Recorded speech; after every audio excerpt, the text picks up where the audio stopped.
Téléma. Bandeko, ba Congolais partout besoin. Mododre yango epesa. Le 20 mai oyo, bokende koluka bato o na bandaku na bango. Il faut que le peuple congolais, le peuple ya kosakana na été. Le peuple ya konyokola te ya kofuka te. Trop c'est trop. Comment un groupe de gens plus de 100 millions en otage. Gouvernement ezobimate. Peuple congolais. Le 20 mai 2024. Mutu nyonso kene na bandaku, zo kene na bandaku. Ya mutali boso fitar kamere. Mutani bale, moso kodia, mutami sato, batu kwebo. 4e personne Augustin Kabouya. 5e personne Jean-Pierre Mbemba.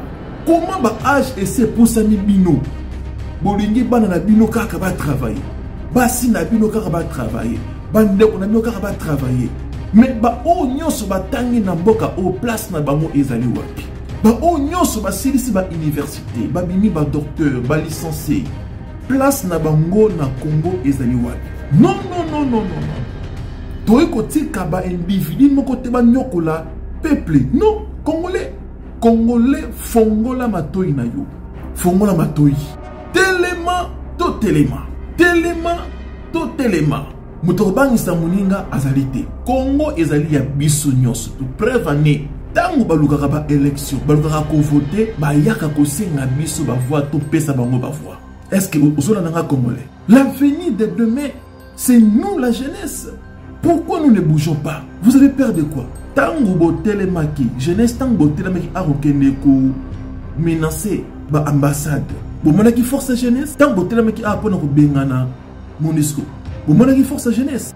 Mais nous avons peur de quoi? Campagne oyo bandaki. Na seni oyo mabe ya mavwanga oyo.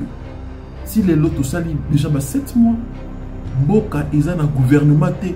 Mboka ezo tambisama lokola na kat na zamba. Nous avons 2 ministres, 2 premiers ministres en fonction, 2 gouvernements.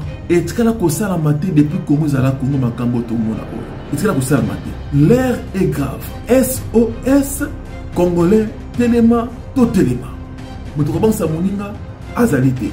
Congo na yo, Congo na nga, Congo na biso nyonso.